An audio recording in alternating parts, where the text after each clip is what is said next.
happy January 2020, and everybody's geeked out, geared up, and ready to crush this year, which I am really excited about too. I've been getting a lot of questions about habits and how I make my habits and how I've been tweaking my habits, and so I want to dive in with you today. Just a girl chat. Let's just have some fun. I'm going to talk about what I've been doing. I've got my planner here. Still loving the planner, by the way. The planner that I did a review on, y'all loved that video, so thank you so much for all the love on that. So I want to start off with a little story about habits and why I made a change in my habits, continue to make a change. It's an everyday process, right? So 12 years ago when I was 22, I was entering the workforce and I had kind of gotten my groove, started creating those habits.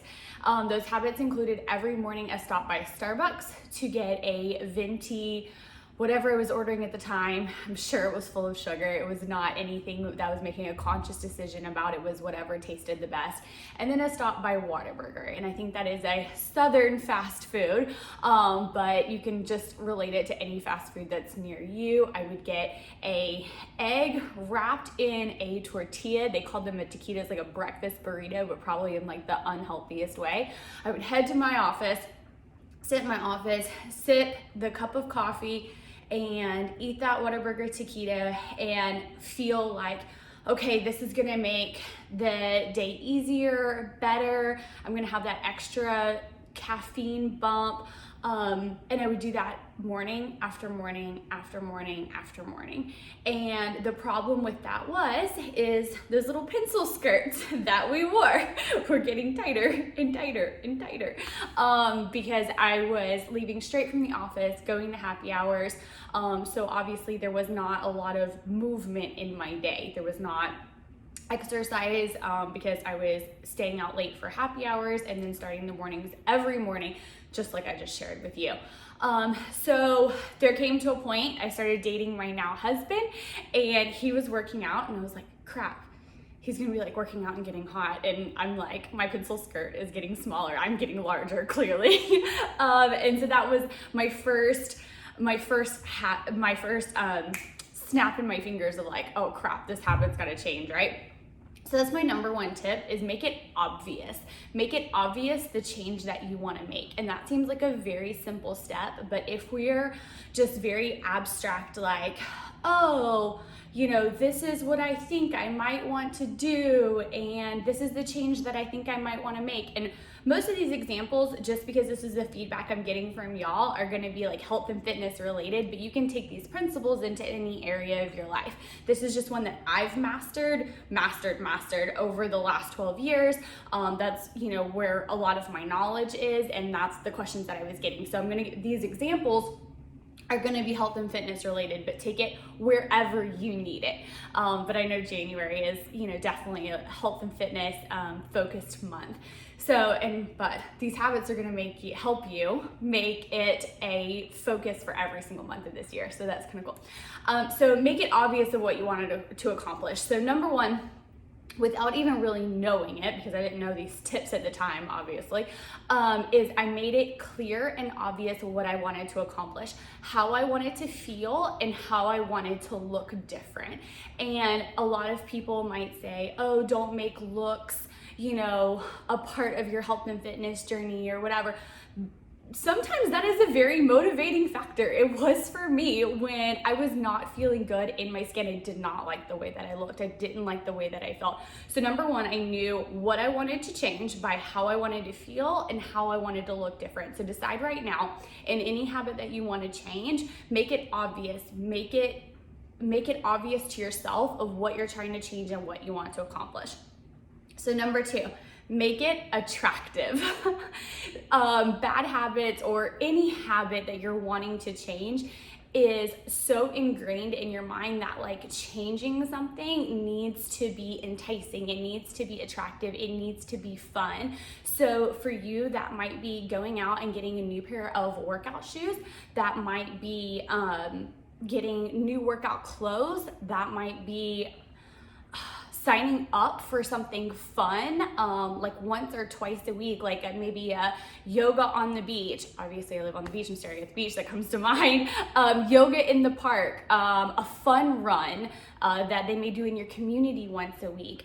Put those on your calendar, make it fun, make it attractive. I know for most of us girls, clothes are gonna be the motivating factor. So go out and get 2 new pair of workout clothes that make you feel really freaking amazing. And don't worry about like, oh, I'm gonna get smaller, so then I'm gonna have to buy new ones. Okay, celebrate that. Also get new ones when you change in shape, when you change in size. But you get you some now so it is attractive and you actually want to do it. The third one, and this is the biggest one that I tell people all the time, make it easy. It is so easy not to do these things, so make it easy in order to do them. What do I mean by that? Pick a fitness regimen, for lack of a better term. Sip of water.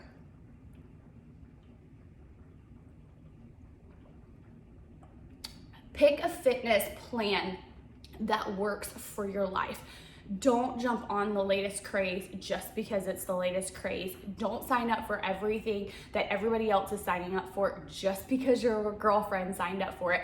Look at it, look at the schedule. Does it work with your home life, with your work life, with kids or no kids, how long you have to drive to get there? All of these things are gonna make it either easy to say yes or easy to say no.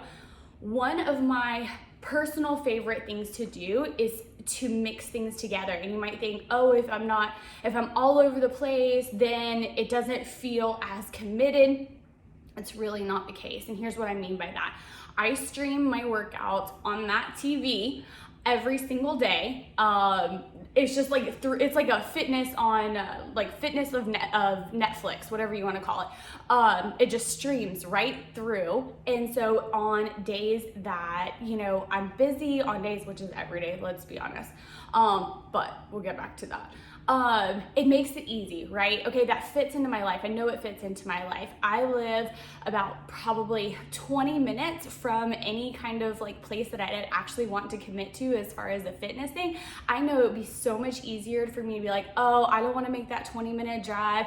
Oh, it's probably like traffic hour. I don't want to go. By having something here that I can just hit play on, and honestly, I'd probably almost already be done with my workout by the time I got to the other places, but that's something easy. That's something easy for me. It's here. But also, sometimes I'll catch a spin class in downtown. Sure, if the timing works out, you know how you can buy those credits instead of buying like monthly memberships at a lot of like the fancy studios? Do that. Have like 10 credits on your account, whatever the investment is. And then have something easy at home. So when you're busy and you're running late and life threw you a curveball and the meeting went late or you got called into work early, you can do something easy and at your fingertips at your house. And then other times when other things work out, like a fun Pilates class or the spin studio or whatever, you can pop in and do one of those classes. So you have multiple things to pull in to your daily life with whatever is going on throughout that day, which I think is really an awesome way to do it, right? You're just giving yourself options, you're keeping it fun, but the most important thing is you're keeping it easy. Keep it easy for yourself. Tell you a little story. 2 days ago, it was that time of the month, girls, and I'm so thankful that my only symptom during that time is headaches. But this month was a massive headache. It was probably borderline migraine level. I don't get chronic migraines, thank God. But it felt like a migraine. It hurt to look at the light. I came home that day and just like needed to crash for like an hour. I was so tired, my eyes hurt. I went and laid down there for an hour. I got up and I was like, okay, I feel better. I drank some pre-workout, got some like water in my body, and then I pressed play on my TV. Now, had I been kind of locked into a certain Pilates time or spin studio time, and that had been the only option that I had given myself, then I wouldn't have worked out yesterday. I would have just been like, oh, it just didn't work out, it just didn't feel good, and I'd have moved on. But by having something here and easy that I could plug into no matter what life through me that day, kept me on track to keep it easy to make that habit. Now, again, you know, if I have time and the timing works out and I can swoop and I can catch that spin class, then awesome, do that. If the schedule works out for most of the time for you to catch Pilates, then do that. But have something in your back pocket that you can pull out at a minimum when something gets tough, when a day gets tough, that you can make it easy for yourself to move your body if that's a habit that you're trying to create. And so that way you don't have this break in your habit chain, because that's when we fall off the wagon. That's when we start just being like, oh, I'll start again on Monday. That's when the downward spiral begins. And I know that you don't want to do that anymore. Otherwise, you probably still wouldn't be watching this video. So that is point number 3. Make it freaking easy on yourself. Give yourself options. Give yourself things that work into your life. And I could hammer on that for like 20 more minutes, but we'll move on. So this is kind of like a 3 dash whatever. Confidence. So you might not think that that would be something that I would interject into this video, but confidence comes, and I heard this from Ed Milet recently, and he's absolutely fantastic. If you don't listen to his podcast, I'll link it in the description box below. He's a fantastic businessman. He said confidence comes from keeping promises to ourselves. And I was like, oh dang, I was like driving the other day and listening to that, and I was like, it's so true. And one of the areas of my life that I feel so confident in is my health and wellness journey. And I was like, what? And then when he said that, I understood why. It's because I keep those promises to myself, and I've kept those promises to myself for 12 years. Has it been like a perfect? No, I've taken 2-week trips to Alaska, and for those of you, if you are watching this in Alaska, like, man, y'all eat some hearty meals. Like, I think I gained like 10 pounds in like 2 weeks in Alaska. I was like, wow, it's a lot of cream and cheese. But I got back home and I jumped right back on the wagon. So for 12 years, I've kept promises to myself with my health and fitness. And that has bred so much confidence in that area. So whatever area that you are wanting to increase your confidence in, keep your promises to yourself. So whatever the habits that we're like going through with this, you know, like little girl chat, these habits that you're trying to create, confidence in that area is going to come from keeping those habits, keeping those promises to yourself. So I thought that little tidbit that I learned the other day was really cool, because I was like, man, that is so true in any area that we're wanting to change. Like, if we can just keep those promises to ourselves, and we start to do that in every area, right? We started to build up this area, and we're like, oh, and obviously we could do like multiple areas at one time. It doesn't have to be one at a time, but we start to build up confidence in every area of our lives. Like, we become like even this like more and full and complete, amazing human, you know, that wants to show up like, you know, as the mom, as the sister, as the wife, as the partner that you want to. So I'm gonna like do so many sticky notes and like put those out everywhere. So point number 4 for habits, and I learned, so these are like, I'm obviously like expounding and, you know, sharing my own journey with this, but there's a book called Atomic Habits. So if you're really trying to even go like hours and hours and hours kind of deep into habit making, this kind of like the Cliff Notes version, I'll link that book. He's like a master on habits, and I learned a lot of my stuff from him. So that's amazing. So point number 4 on habits is make it satisfying. So have that reward process. So you have make it obvious, make it attractive, again, buy those new clothes, make it easy, and make it satisfying. So why would we continue to do it if we didn't have a satisfaction after the action that we took? So back to the Starbucks and Whataburger. I didn't necessarily want to drink the Starbucks and eat the Whataburger every morning.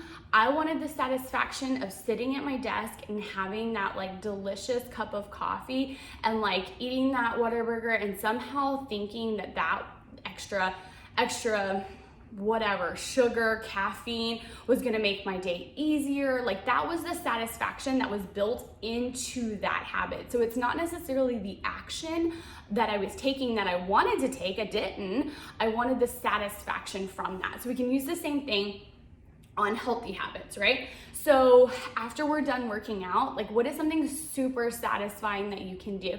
Is it taking a hot shower? I freaking love showers. Like I shower way too many times than it's probably even like good for you. So a hot shower after my workout is like the most amazing thing. And it's not like I'm in the shower like thinking of like, oh, I need to do this, oh, I need to do this, oh, I need to do this. I'm in there and I'm enjoying the fact that like, oh man, that was a really good workout. And I'm thinking about like, you know, the sweat that came off my body and the endorphins that are flowing and how happy I am right now. So I'm really taking that moment in the shower and just saying, man, like that was a really good job, like pat on the back. And by doing that over and over and over, I start associating the feeling good of the hot shower with the workout that I just did.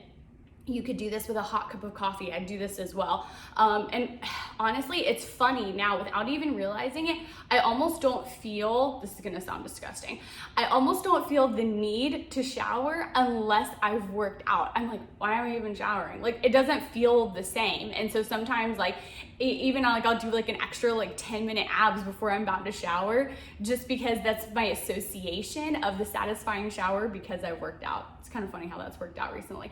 But I'll do the same thing with a hot cup of coffee. I used to start my day, again, with the coffee, with the Whataburger, and that would be, you know, my satisfying segment. Now I associate when I don't drink my coffee until I'm done with my workout. I drink a full glass of water, I put an all natural pre-workout in it, I chug that and I start working out. My hot cup of coffee comes either like right before, during, or right after my shower, but always after my workout. So that anchors in another satisfying thing after the habit of working out. So those two are tied together. So the more things that you can tie to these healthy habits, the better. You can do the same thing with food, the same thing with like healthy, satisfying food. You can put your phone away while you eat. I know you've heard that a million times, but anything where you can be more present and anchor in like happy thoughts. Really, it's just like happy, satisfying thoughts after you've done something good for yourself is gonna help anchor in those habits. Consistency. A lot of people ask me, this was the question that I got most recently, so I obviously wanted to talk about it today. Like what keeps me consistent, you know, after 12 years on this journey. 12 years of at-home fitness has been, you know, really the anchor from the point where I was Whataburger to keto and then changed everything. And there's two things I would say that it has led to this 12-year, I guess, mile marker of consistency. Number one, it is those habits. It is such a habit now, and that is the most annoying thing I think that you could probably hear me say. Like you're like, oh, but that's good for you, that it's just easy. Having the habit doesn't necessarily mean it's easy when it is dark outside, like it was this morning, and my bed was so cozy and I'd been sleeping so good. The last thing I wanted to do was get out of bed and work out. Like that was like a no-go. So in my mind, what I did, I was laying there. I probably should have just like gotten out of bed, but I did think about this for a minute. I was like, how do I want to feel? And I was like, man, I want to be done when the sun comes up. Like I want that like deep inhale of like, I did this before the sun even came up and like the light starts to fill the house. And I was like, that's what I want. That's what I want. And my habits and those feelings of satisfaction drove the fact that I got out of bed. And so habits don't necessarily mean it's always gonna be easy. Probably the bad habit of whatever you're doing, or my Starbucks and Whataburger, whatever it is for you, that's probably pretty easy. I would probably say that the good habits aren't all that easy, but they're always worth it. And if you can just talk to yourself and be like, how do I want to feel? Have I ever regretted this? And you'll start to get those cues of building confidence with yourself because you kept those promises to yourself. And now when I'm laying there and it's dark outside and I don't want to get out of bed, I can be like, have you ever regretted getting up and doing this? And I'm like, no, I haven't. Okay, probably not gonna regret it this morning. Get out of bed. And then I got out of bed and did it, and I feel amazing. And so set up satisfying rewards, whatever that is for you, if that's the coffee, if that's the shower, if that's manicures, pedicures, more clothes. I'm all about the clothes, right? Give me a new sports bra and I'm gonna work out harder. And then the last question that I got is how to handle when like life throws you a curveball, right? And I think one of the greatest examples was what happened 2 days ago with that insane migraine. So it was like 2 days ago and it like spread into yesterday. Is when you have, you know, this like routine set up, and not like routine as in it's so rigid that it's not flexible, but a routine that works for you and that you can pull, you know, from your different arsenal, like we talked about, like if you'd rather go to the spin class that day, or if you'd rather go to the Pilates studio, or if the timing got all screwed up for your entire day and you need to stream a workout at home. That's how I handle those curveballs, is I have made it easy for myself to say, yes, I'm gonna choose the healthy food, and yes, I'm gonna move my body. One of the biggest examples of making it easy and handling curveballs is like not having like junk food in the house. Like I think it would have been probably very easy and like very like justified with like that time of the month. Like if I had a ton of chocolate in that pantry, or the bag of Cheetos, or whatever it was. So say I didn't have the ability to stream a workout here and I had junk food in the house. Yesterday would have probably ended up like, oh, it's fine that I didn't get my workout in. It's no big deal. It's that time of the month. No big deal. You have a headache. You should just rest, which sometimes is fine. That wasn't the case yesterday. That's not what I knew I needed to do. I knew I needed to move my body. So I had my habits set up easy for me to stream something here at the house after I rested for a little bit. And then I didn't have junk food in that pantry. So when I was done, I had a healthy smoothie, and I feel so much better. I know that I feel so much better today that I made those choices yesterday versus heading for the chocolate and Cheetos. So that is how I handle curveballs. I pull on my arsenal of how I made it easy for myself, and then don't have junk food in the house. That is probably like the simplest thing that I can tell you. Like it's not there for, don't think you're gonna have it there for just like cheat days, because that's not gonna happen. It's because you're gonna go for that when it's easier, when you're frustrated, when you missed your spin class. That's where you're gonna head. And so if it's not there, then I'm gonna drive to Publix. It's probably gonna take a little bit more effort, and you're probably not gonna do that. So don't do that. I hope this was helpful. I think these were, you know, definitely like the top like 4 habits, you know, or the ways to create habits that I found like really nailed out in that book that, you know, is just freaking amazing. And then, you know, putting that extra spin on it for you. So hopefully this was valuable. And again, like, let's build confidence, right? And it's not just like that outward confidence that like, you know what I'm talking about, right? Like the fake confidence, nobody likes that. This is the confidence that comes from keeping promises to ourselves day in and day out. And it doesn't mean it's perfect. It doesn't mean that everything's always gonna be on track, but it's gonna mean that if you tell yourself that you're gonna do something, that you do it, and then you're gonna feel really freaking proud and be confident from the inside out. So thank you so much for watching, girl. Have a great day.